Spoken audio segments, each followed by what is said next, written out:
নমস্কার বন্ধুরা, রিমি পুতুলের রান্নাঘরে স্বাগত। আজকে আমি বানাবো একটা রেসিপি যেটা হলো বাচ্চাদের খুবই প্রিয় কুরকুরে।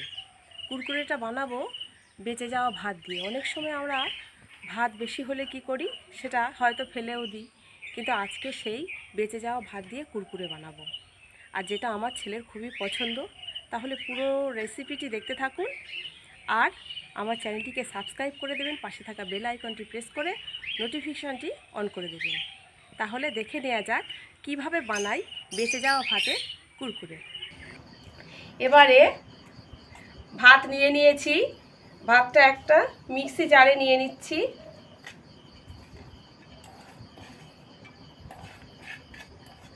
এটা আমাদের দুপুরের ভাত আর আমি ভিডিওটা করছি রাতের বেলা। এটা টাটকা ভাতেও হয়। এবার এতে একটু জল দিয়ে দিচ্ছি। জল খুব বেশি দেবো না, খুব সামান্য পরিমাণে দিলাম। এবার এটা একটা মিহি পেস্ট বানিয়ে নেব। ভাতের পেস্টটা করে নিয়েছি, একটা পাত্রে ঢেলে নিচ্ছি।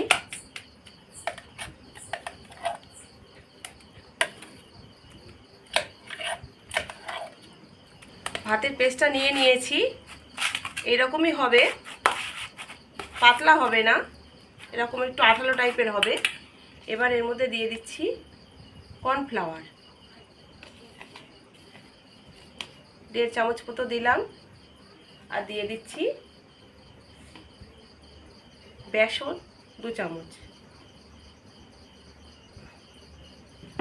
দিয়ে দিচ্ছি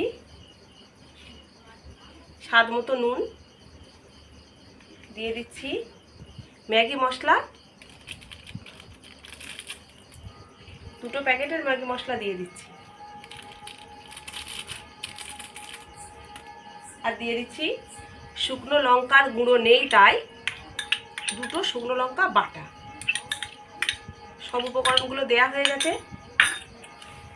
খুব ভালো করে মাখিয়ে নেব আমি এর সাথে। এবারে একটা আমি সোয়াবিনের প্যাকেট নিয়েছি, নিয়ে এই অংশটা কেটে নিয়েছি, আর এদিকেও একটা ছোট অংশ কেটে নিয়েছি ছোট করে। আর এর মধ্যে এই চালের মিশ্রণটা দিয়ে দেব।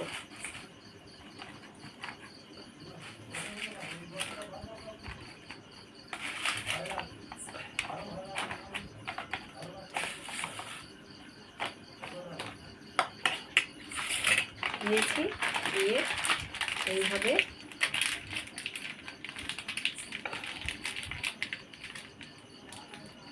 এই যে মুখের এই অংশ কেটে নিয়েছি, এখান থেকে বেরোবে। এদিকে কড়াইতে সাদা তেল গরম করতে দিয়েছিলাম, তার মধ্যে এবার কুরকুরেগুলো দিয়ে দেবো।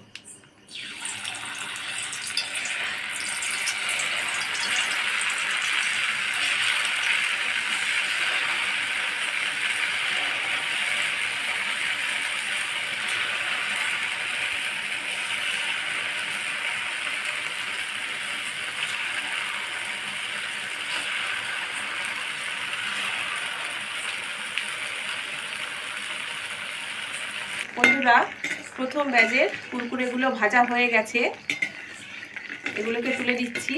আর এই একই রকমভাবে সব কুরকুরেগুলো ভেজে নেব। বন্ধুরা, তৈরি হয়ে গেছে বেঁচে যাওয়া ভাতের কুরকুরে। এবার উপর থেকে আমি একটু চাট মশলা ছড়িয়ে দিচ্ছি।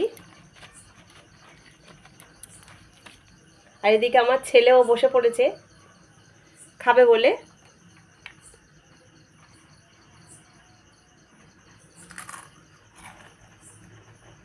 কেমন হয়েছে?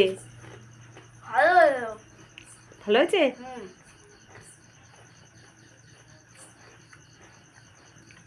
বন্ধুরা, ভালো থাকবেন, সুস্থ থাকবেন। এখানেই ভিডিওটি শেষ করছি। ধন্যবাদ।